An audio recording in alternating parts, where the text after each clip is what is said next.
Poets and Quants. I'm Sandy Kreisberg, the HBS guru, and today I'm going to be the HBS interview guru. Yes, folks, it's that time of the year when Harvard Business School sends out invites for its interviews. And just to give you the round number of stats, in a typical year, Harvard will get about 9,500 applications from people who want to go to its MBA program.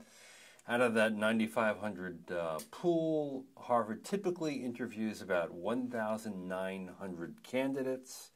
It ultimately will accept about 1,050.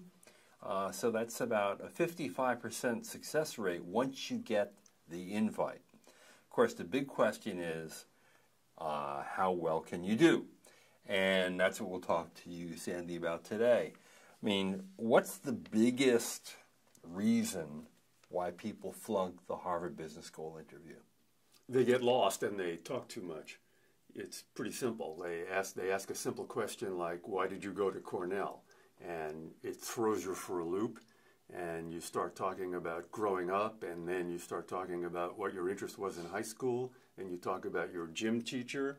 There are people at Harvard Business School who are still answering that question. Yeah. Now, this is only a 30-minute test, after all, and it does differ from what a lot of schools do, because in this case, you're going to be interviewed by a professional and a member of the admission staff, and usually there's an observer who also comes in and takes notes. So there's two of them and one of you. I know it's an incredibly anxious thing, and I guess that's why someone can blow a simple question like, why did you go to Harvard or Yale or Cornell or whatever for your undergraduate education? Yeah, we'll answer that at the end. Yeah. So, but what's the best way to prep for this then? The best way to prep is you can buy books about this. You can find this on the internet. It's listed in the materials that are below this video. Find out the very typical questions. We're going to go through some of these. Typical questions like, introduce yourself to your classmates, or walk me through your resume, or why did you go to your undergraduate school, or people often get thrown by this question. If you're an international student, the first question is often, tell me what you want your classmates to know about China, or tell me 3 things you think your classmates should know about China, okay? So how would you answer that?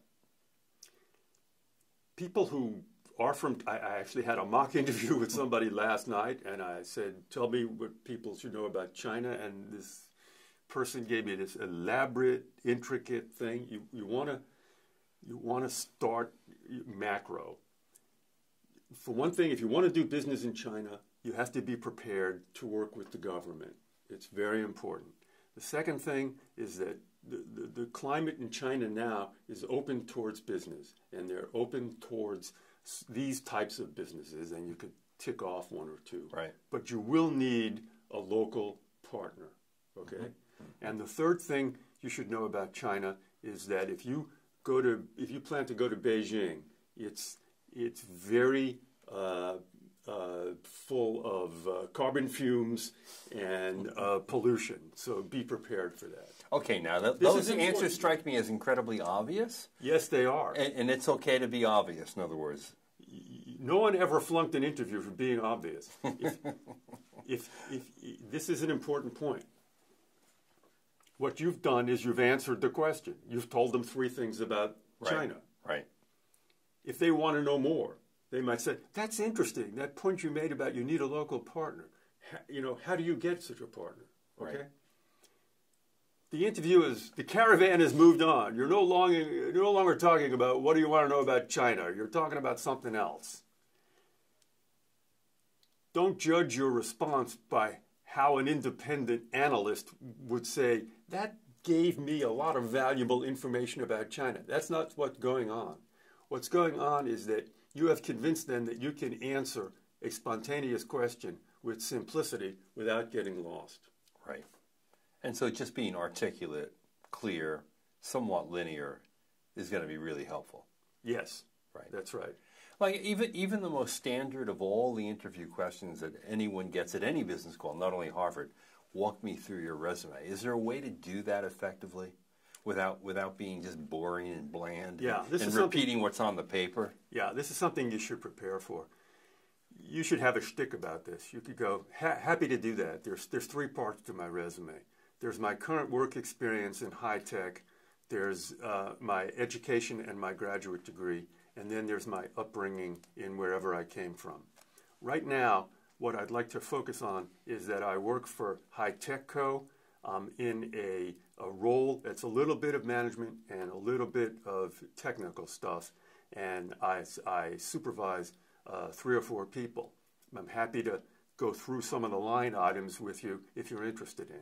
As you can tell on my resume, I went to ye old university, and I liked it, and I had a good computer science training there. And some of my favorite courses were Computers 101 and Cooking for Nerds. And the third part of my resume is, my interesting background in this country where I come from. And growing up in that country gave me a real feeling for how global business is, and it extended my horizons. And it also gave me a love for soccer. And right. I'd be happy to expand upon any one of those things. And what about a great beginning to any question is there are 3 things I want you to know. So you're in control and you've reduced it to 3 things. Yeah, that is a good idea. What about the other question that we mentioned before? Why did you go to Cornell?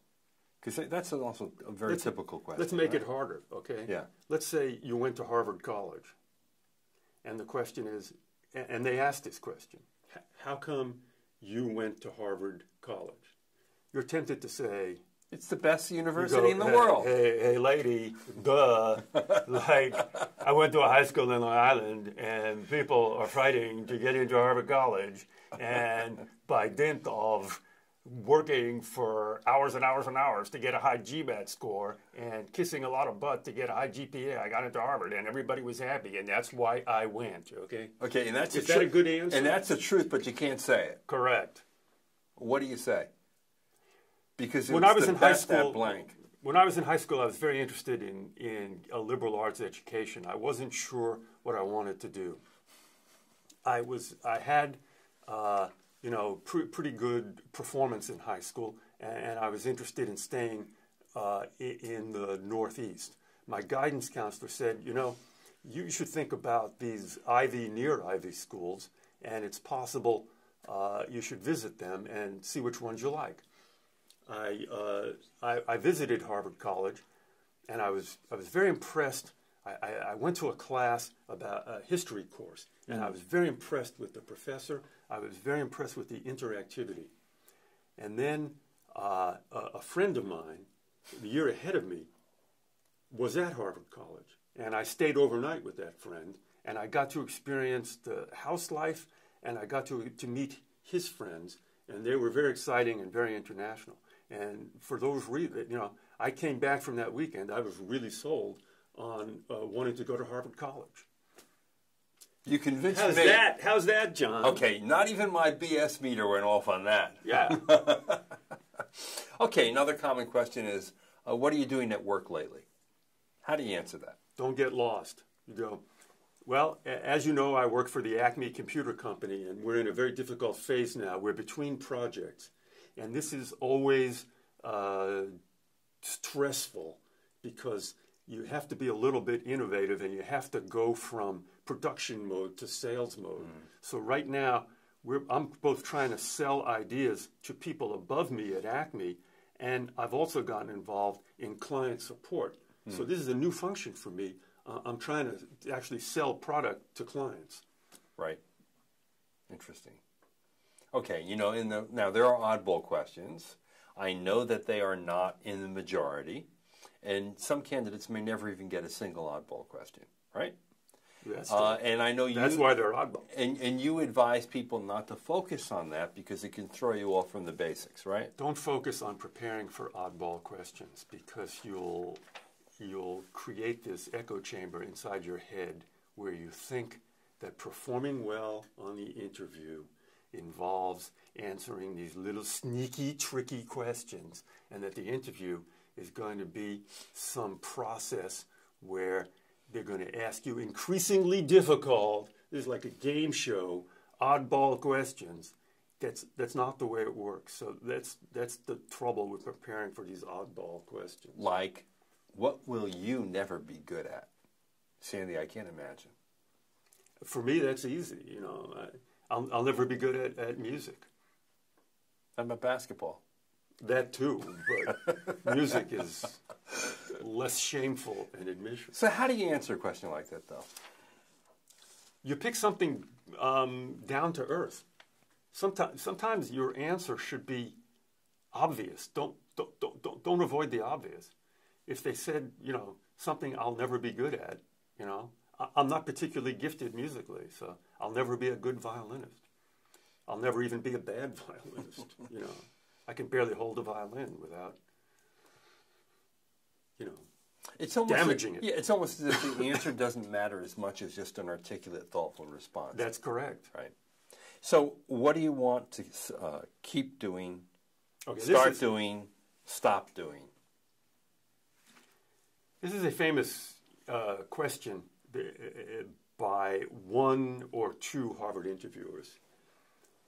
Harvard interviews are done mostly by the admissions staff with a couple of alumni who serve as de facto admissions officers. And there's one or two people who like this question. You know, what do you want to keep doing? What do you want to start doing? And what do you want to stop doing? Yeah. Okay. What do I want to keep doing? I want to keep going to the gym, even though I'm a geezer, and it's a pain in the neck because it's keeping my arthritis at bay. Okay, this is a good answer for me. Okay, that's the keep doing one. As opposed to I want to keep doing meaningful work. Yes. Okay, what do I want to stop doing? I want to stop wasting time on the internet. You know, I'm on the internet a lot for my work, and but don't stop coming to Poets and Quants. yeah, well, that's not wasting time. Okay, that's investing. Yeah, that's investing, and it's object oriented. I want to stop wasting time on the internet And start doing. I want to start eating more healthy food.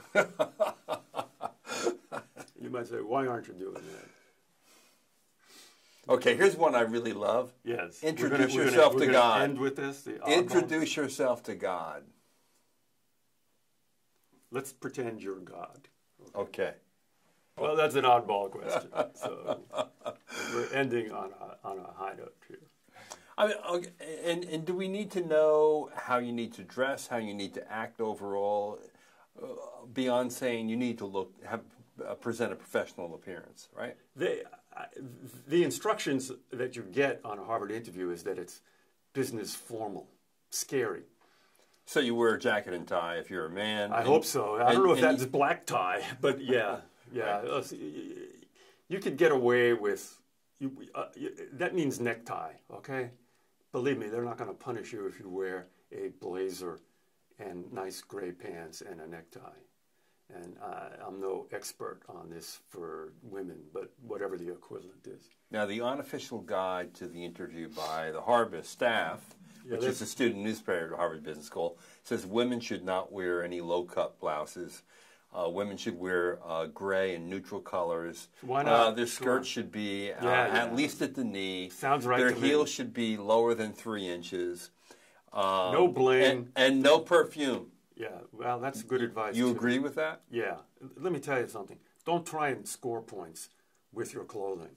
Just have it neutralized. That would be my advice. So that would be the no bling thing. Right. Don't go for ultra Wall Street. You know, there's a look where you're wearing like I don't know pinstripe, navy blue pinstripes, the white collar and the blue shirt. Oh, like, okay, yes, you know, right. that wasn't that the guy from the movie Wolf of Wall Street? Yeah, or the one that came before it, the Wall Street movie. Wall Street movie. Yeah, don't make a statement with you. Don't wear a $200 necktie. Probably don't wear a tie bar, even though I like those. Don't try and make a statement with your dress. Okay, how do people? I think this is really an important piece of advice because A lot of young men and women show up, and they're really jittery. And they're jittery because a lot's at stake. Harvard Business School, for many people, any of these great business schools, is a lifelong dream. They've invested a lot in this. They've gotten to this final point. They feel if they do well, they would have a very good chance of getting an invite. So you get a little scared, and you get a little tight. How do you just relax your nerves? How do you just get into the zone to be who you are? You know, my advice is get there early, and then what you'll do is you'll have to sign in. You'll be thrown in with a lot of other people. Right. You'll by just the act of getting over there, that will calm you down. This raises another point. So that's the way you get into the zone. Right. Okay. Talk to other people. That is a tremendously relaxing experience. What you shouldn't do is stay alone, living within your own echo chamber, imagining great show-stopping answers, just getting more and more and more into your own head, your own imagined experiences. The very fact of dealing with other people would be relaxing and helpful. This is the danger, and I've written about this, of a Skype interview or a telephone interview. If you get a Skype, sometimes you're stuck, you've got to do a Skype interview. What you would be doing for a Skype interview, you'd be sitting there for the hour before the interview in front of your computer, just getting yourself psyched up, living in your own echo chamber, and then the interviewer, and just saying, okay, I want this to start. I'm going to really knock this out of the park. I told a story of a client of mine who was in the green zone in Iraq. This was during the first Iraqi war. And this guy had Harvard interviews in a lot of places. At the time, they were not interviewing in Baghdad during the war. Okay, so it was I think a telephone interview or a Skype interview. I forget. This guy was in the service. He was in some special ops program. He's a high performer. Man, was he getting ready for his interview? He was getting psyched up, and he had his talking points, and he had cards about what he was going to do after, Harvard Business School and what his life plan was. And he was psyched up. And then the phone rings or the Skype thing starts. What do you think the first question was? Walk me through your resume. Are you safe? That was the first question. Are you safe? Yeah. The interviewer said, "Are you safe?" And the guy later told me that totally threw me for a loop. I was ready to get into combat. I was ready to rock and roll. And the interviewer asked what, under the circumstances, is very humane, very obvious, wow, very realistic question. Yeah. And in the guy's head, he said, "Lady, am I safe?" "Honey, I'm safer here in the green zone than you are in your sketchy Cambridge condo. So where do you come off asking me whether I'm safe?" No, he didn't say that. He didn't say that, but that's what he thought. Yeah. Yeah. You know how you can think it. What is it? 800 words a second. Okay. Right. Those were in the half second. That's what he thought. And that destabilization, that energy, threw me off. I never recovered. He said that. I never recovered that for the whole interview. And he was not in sync with the interview. Did it make a difference ultimately? He didn't get in. Oh, wow. Okay. And he was a very qualified guy. He had to go to Stanford. Okay, now I would imagine another way to get in the zone is to do, what the famous phrase says, how do you get into Carnegie Hall? You practice, and you practice, and you practice. So the value of a rehearsal, the value of a mock interview. Well, yeah. Is it really, does it help you get into the zone? Well, you can hire me for a mock interview. Details are on my website. People find that to be quite helpful. If you don't want to do that, it helps to practice. But to practice with a friend who is trying to be low-key and realistic, not a friend who's making it worse by the both of you are then involved in some bad symbiotic relationship where things are becoming more esoteric and more refined and more oddballish. Right. Because what a friend is likely to do is to move on rather than to say, let's focus on the basics. You know, the friend might say, okay, walk me through your resume. And then instead of correcting that, the friend might go, well, let's go to these oddball questions. If you were a vegetable, what would you be? Or an instrument in a symphony. Yes, right. Okay, any last words of advice to people who are lucky enough, fortunate enough to actually get an invite? Yeah, the purpose of the, yes, glad you asked. The purpose of the interview is to flunk people.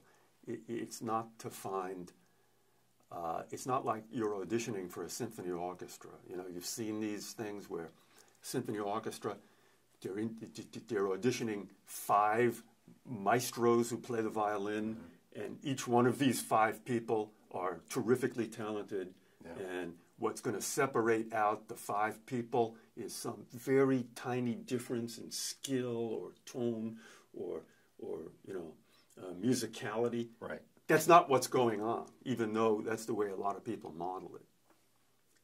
Don't flunk the interview. Don't get lost. Don't get nervous. Don't show off. Don't get affected. Right. That's my opening and parting words. All right. Well, good luck to all of you who have an invite or are about to get one. We also have on the site an extensive interview, if you'd like to read it, as opposed to see it in video, with a lot of other advice that you offer as well. And that's simply under How Not to Blow Your Harvard Business School Interview. We hope and you also sell the Harbis book. Exactly. We'll give them a plug. We have excerpts on the site from the unofficial guide to the Harvard Business School interview, which is updated every year by the Harbis staff. Harbis is the school newspaper. Yeah, and I think they do a pretty good job with it, actually. Anyway, giving you the basics. All those links are right down below there. Absolutely. All right, well, good luck to you.